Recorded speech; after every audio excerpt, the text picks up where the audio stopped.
Hi everyone, my name's Madison. Thanks for checking out my channel. Today I'm going to talk about the best books that I read this year. So the first two I'm going to talk about are Wolf Hall and Bring Up the Bodies by Hilary Mantel.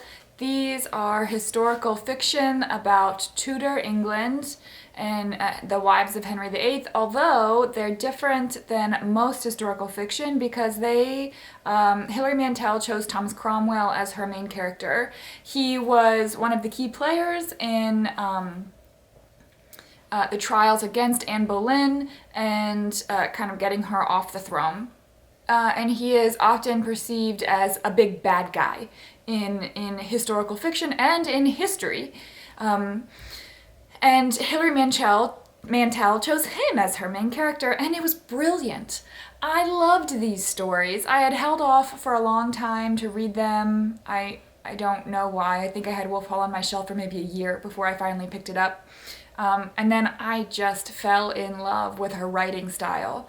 Some people don't like it. They think that the way that she chooses to tell the story, particularly the point of view that she uses, is convoluted and confusing. And at first, I kind of understood that, but after a couple of pages I got used to it.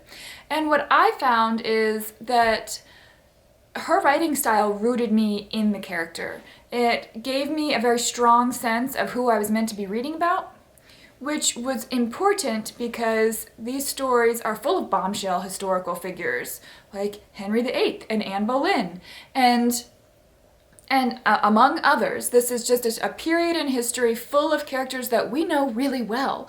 And to read the story from Thomas Cromwell's perspective, considering that he is our hero, for better or worse, I felt like her writing helped me feel very rooted in his character and helped me get to know him a lot better and helped control the way that she portrayed him.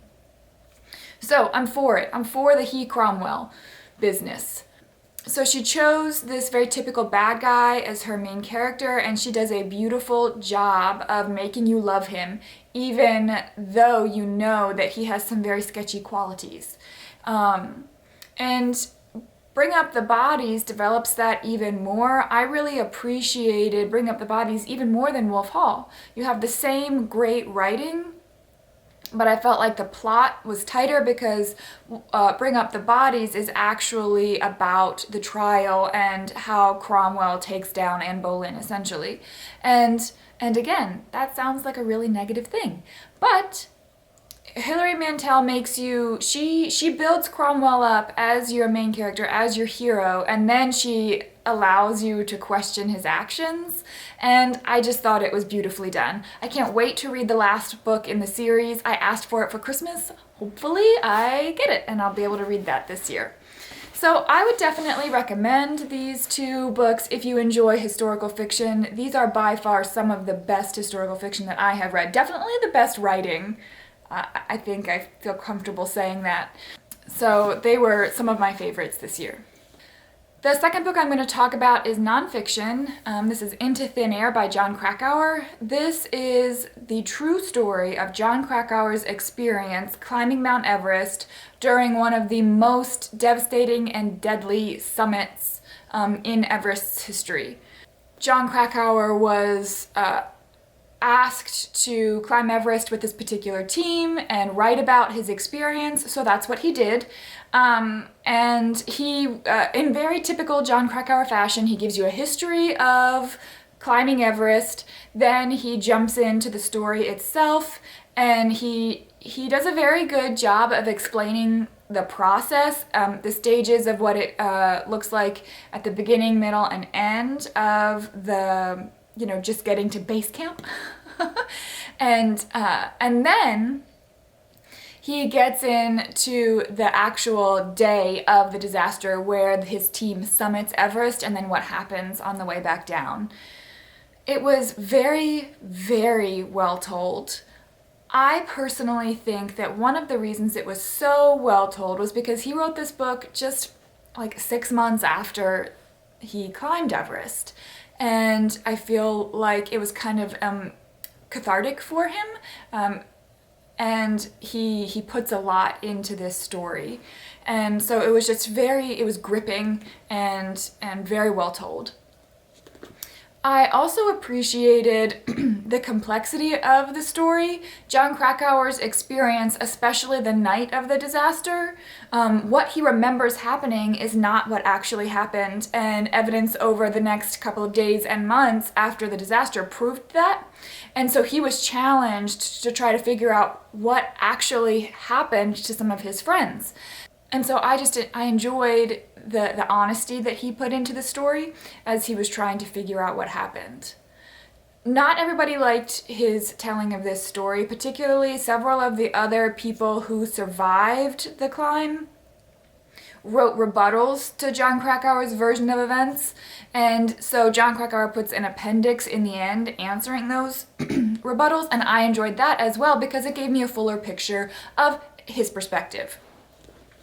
Into Thin Air is definitely the best Krakauer book that I have read so far. I do plan on reading more from him, but I'm not sure which one yet. So if you have a recommendation, let me know down in the comments below.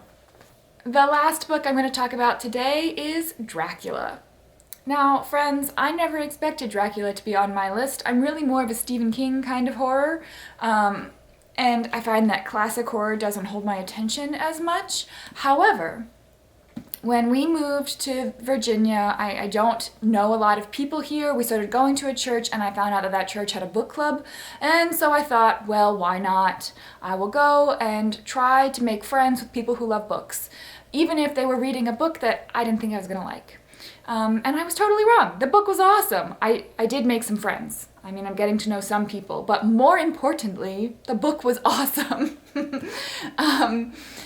I can absolutely understand why this is considered a classic, why people continue to revisit it, because Dracula is a fantastic villain. And I'm not just talking about the vampire as a villain, I'm talking about Dracula specifically. I enjoyed so much the first part of the story where Jonathan is in Dracula's castle and slowly realizing that he's actually a captive. Dracula, at certain points in the story, he is making Jonathan Harker's bed, setting the table for him, cleaning up after him, cooking his meals, and I'm thinking to myself, wait a second, maybe Dracula's just a misunderstood villain. Maybe he's really just a nice guy. Obviously, that's not true. He doesn't have any servants because he kills them. But I really enjoyed that part of the story. Jonathan Harker, in my opinion, is probably one of the better characters in the book. I especially appreciate the relationship between him and Mina. I did get pretty frustrated with the other male characters in the book, including Jonathan at times, because they did not understand what was happening to Mina. They did not understand, spoilers, that she was being bitten by Dracula and that she was turning into a vampire. I was so frustrated with these men that I really hoped that Mina Harker would succumb to the vampire's bite, become a vampire, come back and kill them all for their stupidity. That didn't happen. It didn't happen because of the strength of Mina and Jonathan's relationship, the purity of their relationship, and all kinds of other stuff. But overall, I just thought it was a wonderful story.